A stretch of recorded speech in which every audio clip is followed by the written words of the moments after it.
Okay, key concept 1.2 is the Neolithic Revolution and early agricultural society. So we're talking about the basis of civilization here. Where did it all start? We're talking about 10,000 BCE to 600 BCE. So here's your outline if you want to take a pause and get this down. The main idea is that the Neolithic Revolution and the resulting changes from this agricultural revolution, from hunter-gatherer to agrarian societies, profoundly altered patterns of human civilization. And we're going to talk about what that means, profoundly altered. So, the Neolithic Revolution. Societies that were founded during this time were the foundation of the first civilizations, which historians refer to as the River Valley civilization. So why did they start here? Well, they needed long-term reliable sources of food. Maybe they were experimenting with different forms of agriculture and growing things. They started to realize, hey, if I throw seeds in the ground, they grow up. And, maybe I'll put a bunch of them right here and it could turn into a field, There was a need for organization. With more people, there's more organization. And also, it could have happened by accident. Now, honestly, we don't really know. I love this this little cartoon right here. So what happened was that people began to create permanent societies. The demographic of farmers was less diverse than the demographic of herders. Farmers mostly mated within their population. Herders were moving with the herds necessarily, they had to move with these herds, and so they were encountering other people. They were more likely to get involved with other people outside of their little group, family group or whatever. Gender roles started to become more prevalent during this time. The reliance on land, people were relying on the land and they had a limited amount of land, and this gave way to political organization. Natural leaders came up and they started saying, this is your land, etc. And political organization naturally causes social organization, and that's a theme that you'll see throughout world history. So around 8,000 BCE, humans began to plant crops, right? This started in Southwest Asia, particularly Mesopotamia. We're going to talk a lot about Mesopotamia. But they also settled in the Nile River, the Yellow or the Huang River Valley in China, the Indus River Valley, Mesoamerica, and the Andes Mountains. And this little map right here, I know it's small, but this is Mesoamerica. Here's your Andes Mountains region. The Nile Valley is right here. Mesopotamia is right here. Your Indus River region is right here in the western part of modern-day India. And then you have your Huanghe or the Yellow River Valley civilization in China. And this is important. Note that this didn't happen all at the same time, globally and concurrently. People didn't start planting all over the world at the same time. China was 2,000 years behind Mesopotamia.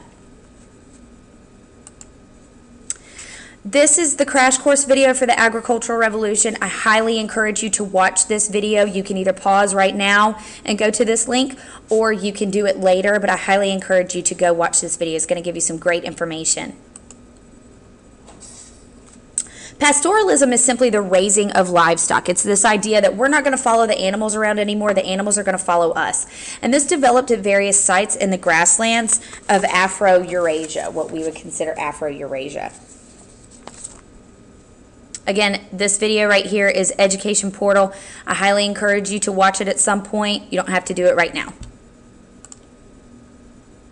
So this process of domestication, it happened in various core regions. It was happening in Mesopotamia. It was happening in the Nile River Valley. It was happening in China. It was happening in the Andes Mountains. It was happening everywhere, but it was dependent on available local flora and fauna. So not everybody was doing the same thing at the same time.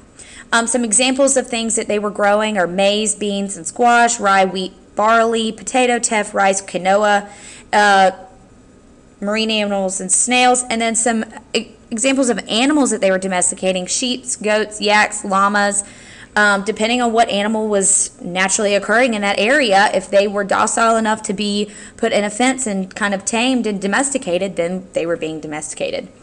Animals were used for many things. They were used for protection, they were used for food, and also to help in the hunt. Particularly, the most important domesticated animals in Afro-Eurasia were dogs, cats, goats, sheep, cattle, horses, chicken, and pigs. Horses actually didn't exist until Europeans brought in the Americas. I mean, horses, they existed, but Europeans brought them to the Americas in the 15th century. But the Chavin in the Andes Mountains, those people were domesticating llamas and alpacas, and they were actually riding them. But because of our closer contact with animals, diseases were being increasingly transferred between the two.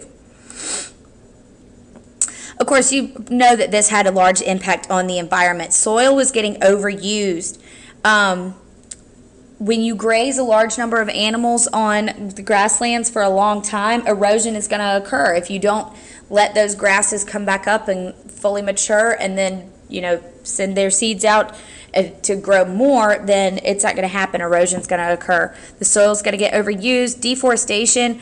The early peoples were cutting down forests for lots of reasons, some for tools and construction, some for just to get the woods out of the way so they could fit more animals in a pasture.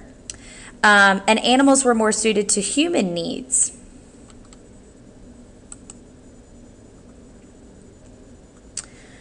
As we talk about human societies transforming from a nomadic standpoint where they're wandering around just kind of living like campsite to campsite and they're trying to build permanent societies, these communities had to work together to clear land and create water control systems needed for crop production. Like I said, these civilizations were being born in river valleys, so water was there. The rivers were there. However, they needed a way to get the water to the people.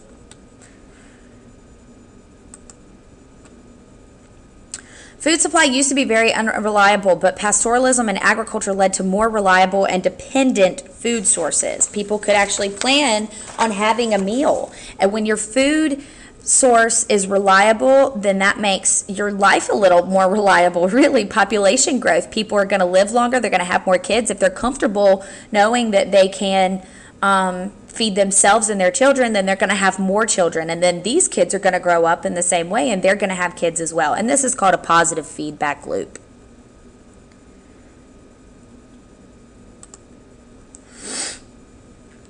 So population growth was a factor in the development of the world's first cities. They created class distinctions. The people with more land, and if you have more land, therefore you're going to have more food.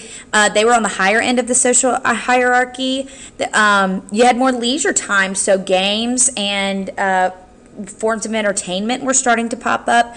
Of course, you have an increase in population. People are starting to become more loyalty to leadership because the leaders are claiming that that it's their doing that things are going so well. Females were also getting involved in the labor process. There was an increased reliance on them. Because of the surplus of food, you had new classes of artisans and warriors because not everybody was having to go out and find their own food all the time. And also, again, you have your development of the elites. You had a lot of technological innovations here as we're trying to create more food for everybody. We had things like wooden plows, wheels, sickles, traps, clay pots, large woven baskets. These allowed for more efficient planting and harvesting of food. This led to more food being available, and this led to an increase in population growth again. Humans were learning to dig irrigation canals that brought waters from rivers to their crop, and this again increase the amount of food that we're producing. We also figured out how to melt metals like iron, gold, silver, tin, and copper to create cooking utensils like cups and pots, religious figurines, and weapons. Bronze is a mixture of tin and copper, and it was greatly valued because it could hold a sharp edge, and most early manufactured metals couldn't do that. Iron was a hard metal, and once it was refined, it was used to make weapons and plow tips. As elite groups reap the benefits of agriculture and pastoralism, again, hierarchical social structures are starting to develop, meaning that you definitely have an elite ruling class, which is going to trickle down to the peasant class. Patriarchal society was starting to develop, meaning that the men were seen as being the ones that are going to make the important decisions. They're going to be the ones in charge. They're going to be the ones running things. Families and marriages. People were starting to say, you can't marry this person because they're not part of our social class, or you can marry this person because they're an equal to you. The role of men and women was definitely starting to become more of a solid thing. Men were definitely, they're the farmers, they're the hunters, they're the soldiers, they're the rulers, whereas the women were the caretakers. And male domination was becoming the norm in society. And this could be due to several things, including hunting and food distribution, which only males would have done.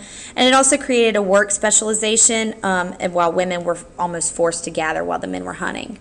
So again, evidence from burials shows that social classes were emerging. Lower class burials were often simple with very little in the way of ornamentation, while the elites and higher classes had elaborate burials with jewels, carvings, and other expensive pieces. And that's it for video 2.